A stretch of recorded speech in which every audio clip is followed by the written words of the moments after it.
Heute kümmern wir uns um Teil 2 des Simric SR1 Full Motion Reviews. Alles von Software bis zum Rennstreckentest und den Vergleich Full Motion vs Seat Mover, das erfährst du in den nächsten Minuten. Leg die Füße hoch und willkommen hier in meinem Kanal.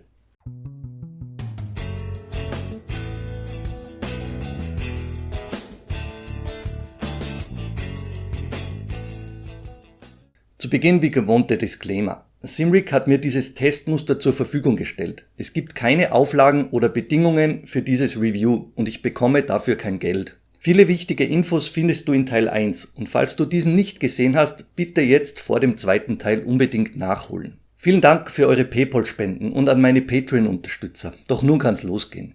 Kapitel Nummer 1, die Installation softwareseitig. Du bekommst die Software, das Simric Control Center, nach der Bestellung vom Hersteller via Mail zugesendet. Diese installierst du dann auf deinem PC und kannst sofort loslegen. Nutze die Simric Homepage, um ausführliche Erklärungen zu der Software- und Hardware-Montage einzusehen. Kapitel Nummer 2, die Ersteinrichtung. Bei der Erstinbetriebnahme rate ich immer zu einem Systemtest, um zu sehen, ob jede Achse auch freigängig läuft. Klicke im Simric Control Center oben auf Devices, dann Launch Axis Tester. Mit Enable aktivierst du das System, bestätige die Abfrage und wenn alles passt, dann die Regler Pitch für die Neigung vorwärts, rückwärts, Roll für linke und rechte Neigung und Heave für die Auf- und Abwärtsbewegung betätigen.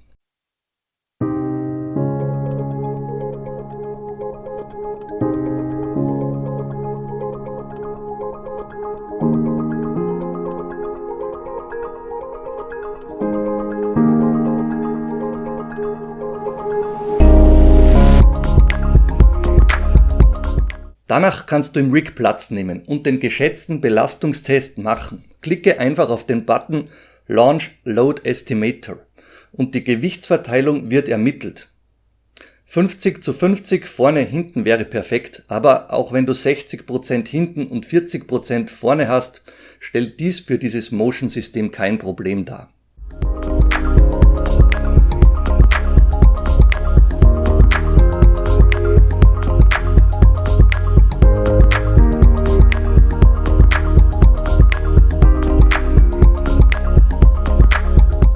Kapitel Nummer 3, VR-Nutzung. Damit beim Tracking deines Headsets die Motion des Rigs ausgeglichen wird, benötigt jedes Motion-System eine Motion-Kompensation, die genau diesen Umstand verglichen mit einer starren Sitzposition berücksichtigt. Klicke im Simric Control Center auf den Reiter VR und aktiviere das Enable-Kontrollkästchen. Dann schnappe dir ein Maßband und gib deine Werte in Zentimeter ein. Wert 1 ist ein Abstand von Ohr zur Basis deines Rigs. Head to Rear, die Entfernung von Ohr bis zum hinteren Aktuator. Width, der Breitenabstand der Aktuatoren. Und Length, der Längenabstand der Aktuatoren und fertig. Diese Einrichtung machst du einmal und die Motion-Kompensation funktioniert dann sehr zuverlässig und die musst du auch nicht mehr machen. Vergiss halt nicht beispielsweise bei der HP Reverb die Windows Mixed Reality Raumvermessung zu machen, sonst funktioniert die Motion-Kompensation nicht zuverlässig. Kapitel Nummer 4, Spielstart mit den Standard-Settings wie von der Software vorgegeben. Bevor du ein Spiel startest, öffne die Simric Control Software. Beim Reiter Start musst du Motion auf Enable setzen, um die Motion zu aktivieren. Nun ist das Simric SR1 betriebsbereit und wartet auf Telemetriedaten deiner Anwendung, sprich deines Spiels.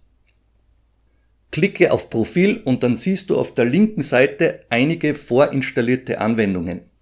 Ich habe zuerst Assetto Corsa gestartet und diese Anwendung läuft Plug and Play, wie auch die meisten anderen Spiele. Sobald du bei Assetto in einem Fahrzeug sitzt, wird für dieses Fahrzeug ein eigenes Profil angelegt. Wechselst du das Fahrzeug, dann wird automatisch ein neues Profil für dieses neue Fahrzeug angelegt. Die Standardwerte, mit denen das System ein Profil anlegt, sind mit 30% der Motion für alle Achsen voreingestellt und sehr moderat.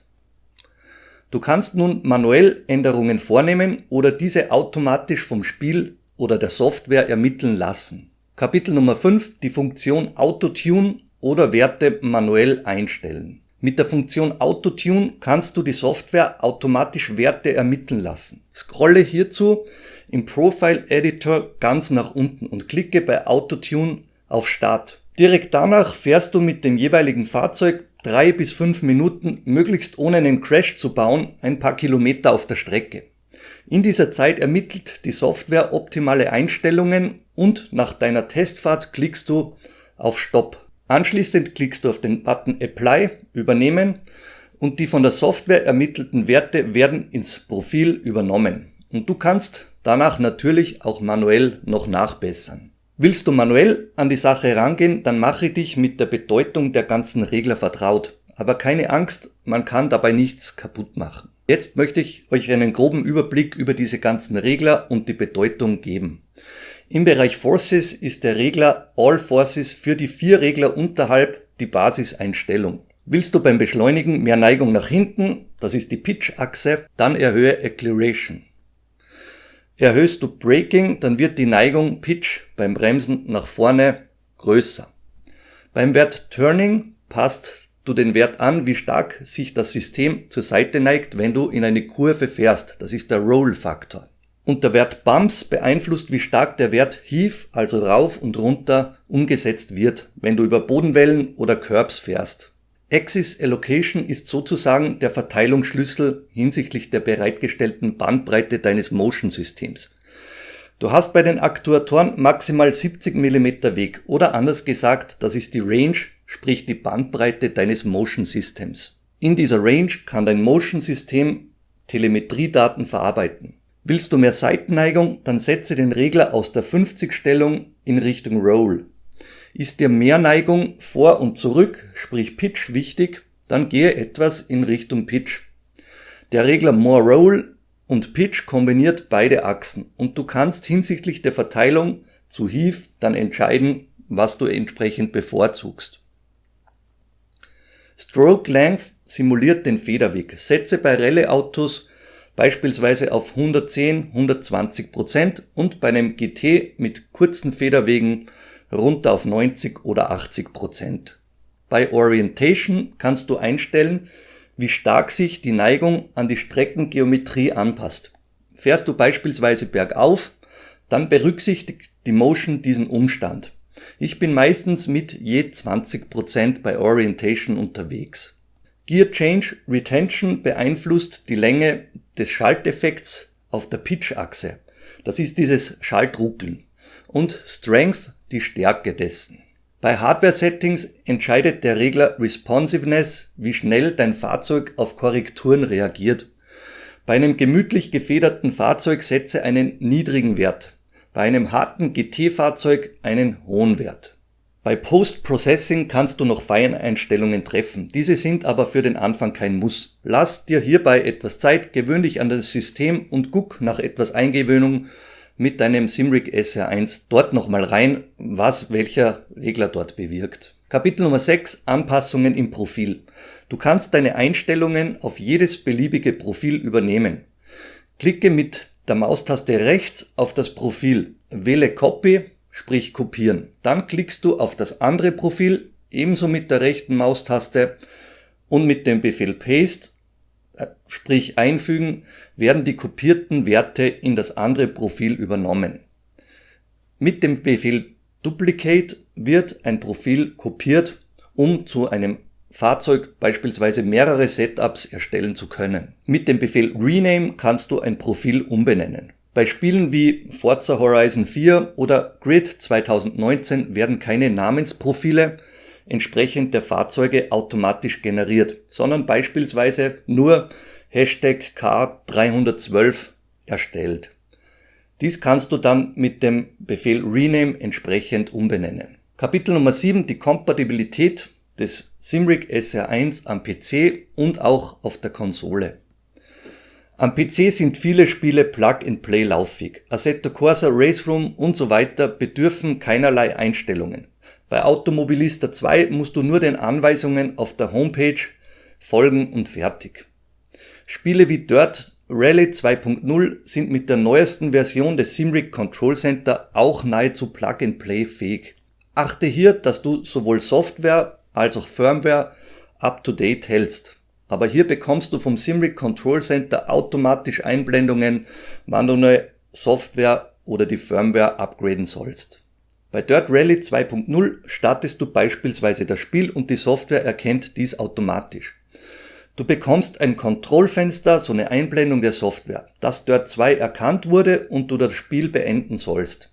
Danach klickst du auf OK und Motion für Dirt Rally wird automatisch installiert. Das dauert 5 Sekunden. Danach das Spiel wieder starten und alles läuft ab diesem Punkt Plug and Play. Bei Forza Horizon 4 am PC den Anweisungen auf der Homepage folgen und ein paar Einstellungen in-game setzen. Um Motion auf der Konsole zum Laufen zu bekommen, ist etwas Einstellung nötig, aber auch da folgst du den Anweisungen. Ich habe Forza Motorsport 7 auf meiner Xbox getestet und dies lief mit dem Simric SR1 Motion einwandfrei. Hierzu brauchst du aber neben deiner Konsole auch einen PC oder Laptop, auf dem die Simric Software installiert ist. Dein PC muss im selben Netzwerk hängen wie deine Konsole und die Software startest du über eine angepasste Verknüpfung. Auch dies ist auf der Homepage von Simric genauestens erläutert. Bei einigen ausgewählten Spielen kannst du also auch Motion auf der Konsole nutzen. Dies ist aber ein Ausnahmefall und hat im Gegensatz zur PC-Nutzung nichts mit Plug and Play zu tun. Hier gebe ich den Tipp, auf jeden Fall in Richtung PC zu wechseln, wenn du Simracing ohne Einschränkungen von Anwendungen, von Motion und so weiter, VR beispielsweise langfristig nutzen möchtest. Kapitel Nummer 7, der Rennstreckentest. Alles lief nahezu Plug and Play und ich war ohne Frickelei sofort im Spiel. Über die Wochen gibt es keine Probleme oder Abstürze des Systems zu berichten. Die Motion transportiert ein Fahrwerk unter dem Hintern zu haben sehr gut. Die Telemetriedaten werden akkurat, sprich ohne merkbaren Lag, an die Aktuatoren übermittelt. Gerade in VR ist man da sehr sensibel darauf, aber auch da fühlt sich das Ganze sehr direkt und lagfrei an. Die Bodenwellen spürst du genau dann, wenn du eben darüber bretterst. Die Option Autotune, finde ich, macht einen guten Job und die unkomplizierte Möglichkeit, diverse Profile zu verwalten, ist professionell. Es lässt sich jede Fahrzeugklasse entsprechend simulieren und anpassen. Auch nach Long Turns bleibt das System ruhig und unauffällig. Das Simric SR1 kann ich selbst in hellhörigen Wohnungen empfehlen. Das Klicken der Magnetic-Shifter ist dabei lauter.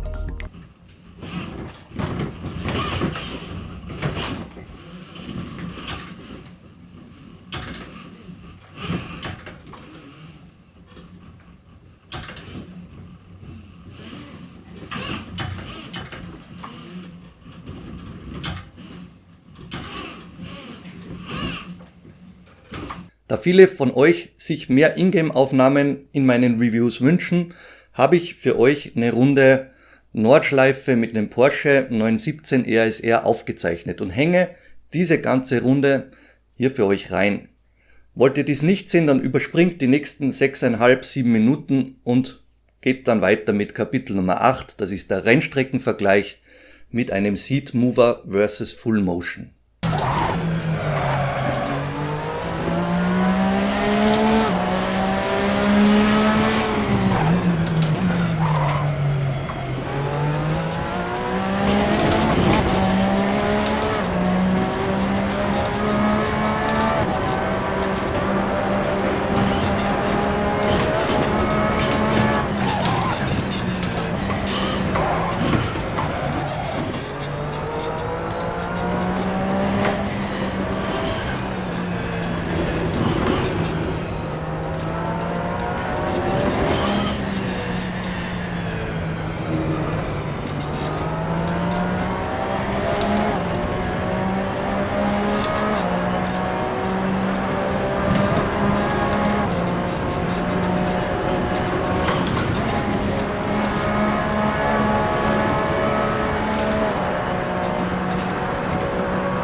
Zurück von der Strecke und jetzt Kapitel Nummer 8. Ich vergleiche meine Erfahrungen mit dem Full Motion Simric SR1 versus der Next Level Racing V3 Motion Plattform, die ich das letzte halbe Jahr im Einsatz bei mir hatte. Beim Umstieg vom Seat Mover von der Next Level Motion V3 zum Simric SR1 3 Degrees of Freedom Motion gab es für mich Vor-, aber auch Nachteile. Ein Vorteil des Full Motion Konzepts ist, dass sich dein ganzes Rig mitbewegt. Beim Seat Mover wirst du bei starken Bremssimulationen, das heißt der Pitch nach vorne in Richtung Lenkrad bewegt, da beim Seat Mover ja nur der Sitz bewegt wird. Hier habe ich die Verteilung beim Next Level V3 stärker in Richtung Pitch nach hinten verlagert und dann gewöhnt man sich an diesen Umstand. Ein Nachteil beim Simric SR1 Full Motion war die beschränkte Neigung in den Achsen. Hier glänzt klarerweise der Seat Mover, da dieser mit sehr kompakter Bauweise unterm Sitz und den sehr kurzen Hebeln ganz andere Winkel bzw. Schräglagen zulässt. Um G-Kräfte zu simulieren, bist du hier mit der Next Level Motion V3 in diesem Punkt besser aufgestellt. Ein Full Motion Rig, das in Sachen G-Kraft-Simulation, sprich der Neigung, mithalten könnte, bräuchte Aktuatoren mit einem 2- bis 3-fachen Achsenweg. Aber hier bist du dann preislich gesehen in ganz anderen Dimensionen unterwegs und das geht dann schnell mal in Richtung 5-stellige Ausgaben. Simric SR1 macht wiederum verglichen mit der Next Level V3 ein naturgetreueres Gefühl von Fahrwerk. So spürst du besser, was jeder Reifen dir ans Fahrwerk weitergibt. Dies wird zwar vom Seat Mover gut simuliert, aber hier kommt dieser nicht an Simric SR1 ran, das euch das Gefühl eines Fahrwerks und dessen Radstands gibt. In Sachen Montage hat der Seat Mover die Nase vorn. Einfacher und schneller kann man Motion nicht ans Rig bringen wie mit der Next Level Motion V3 Plattform. Aber auch hier habt ihr in Teil 1 gesehen, das Simric SR1 hier an den Rig zu bringen ist keine Zauberei. Bezüglich der Software sehe ich Next Level V3 als sehr gute Plug-and-Play-Lösung für Anwender, die nicht lange an den Einstellungen rumtüfteln wollen. Das Simric Control Center lässt hier mit den automatisch generierten Profilen sehr spezifisches Tuning zu und über Umwege gelingt sogar der Support von Forza Motorsport 7 auf der Xbox. Weiters kannst du im Simric Control Center deine Profile wesentlich besser gestalten, verwalten und hast generell mehr Möglichkeiten damit. Zusammengefasst kann dir Next Level Motion V3 Seat Mover mehr Action in Sachen G-Kraft-Simulation bereiten. Simric SR1 punktet eben mit der realitätsgetreueren Fahrwerksübersetzung direkt in deiner Anwendung. Kommen wir auf die Zielgerade. Negative, neutrale, positive Aspekte, Fazit und die Kaufempfehlung. Kapitel Nummer 9, die negativen Aspekte. Jedes automatisch angelegte Profil wird mit lediglich 30% von der Software erstellt. Hier würde ich mir wünschen, ein selbst angepasstes Profil zu generieren, welches dann immer als Default-Profil für ein eigenes Fahrzeug herangezogen wird. Der zweite negative Aspekt in meinen Augen ist die zu klein geratene Ordnerstruktur der Profile. Hier würde ich mir ein Software-Update mit übersichtlichen Kacheln für jedes Spiel wünschen, hinsichtlich der Benutzerfreundlichkeit. Kapitel Nummer 10, die neutralen Aspekte. Kommst du von einem actionlastigen Seat Mover wie ich, dann musst du mit weniger G-Kraft-Simulationen leben wollen. Dies bedarf etwas Eingewöhnung und ist eben bei Full Motion in diesem Preissegment mit beschränkt großen Aktuatoren durch die begrenzte Range klarerweise bedingt. In diesem Punkt gibt's eine neutrale Bewertung von mir, aber klarerweise musst du in Sachen Full Motion auch immer den Preisvergleich im Hinterkopf behalten. Kapitel Nummer 11, die positiven Aspekte. Du hast einen sehr guten Spielesupport und hervorragende Kommunikation mit dem Simric-Team. Bei meinem Konsolenversuch hatte ich Fragen an die Entwickler und hier wurde super schnell und kompetent geantwortet und geholfen. Spiele werden automatisch erkannt und ich muss nicht manuell das jeweilige Profil aktivieren. Das ist besser gelöst als bei der Next Level Motion Plattform zum Beispiel. Schnelle und akkurate Umsetzung der Motion ohne spürbare Lags und tolles Gefühl vom Fahrwerk. Ein weiterer positiver Aspekt, du hast einen einwandfreien VR-Support und eine wunderbar funktionierende Motion-Kompensation. Nächster positiver Aspekt, ein sehr leiser Betrieb und ein sehr geringer Stromverbrauch. Dies erlaubt es dir, auch in hellhörigen Wohnungen mit dem Simrig SR1 unterwegs sein zu können. Nächster positiver Aspekt, das ist die faire Preisgestaltung im Full-Motion-Bereich mit einem Gesamtpreis von knapp unter 3.000 Euro. Nächstes Kapitel Fazit und Kaufempfehlung. Mein Fazit nach mehreren Wochen jetzt Simrig SR1 ist ein sehr positives. Ich kann dieses System nahezu uneingeschränkt empfehlen, wenn du dich darüber traust, dieses an deinem System zu montieren.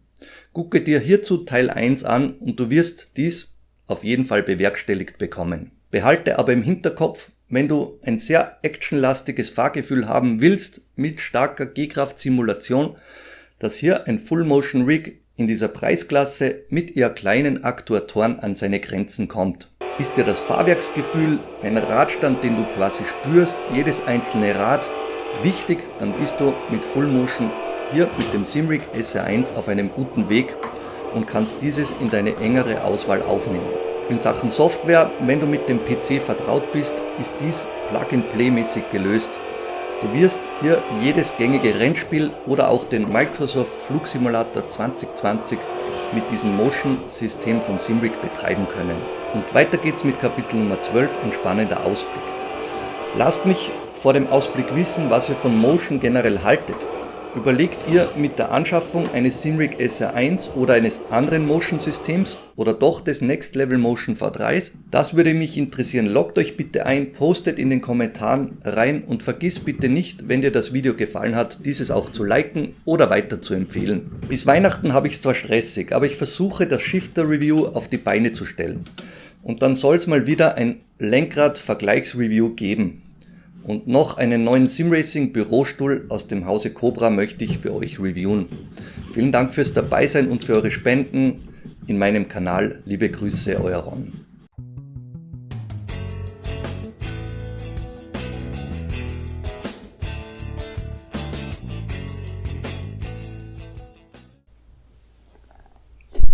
Oh, das ist wieder ein langes Video. Das ist wieder ein halber Film.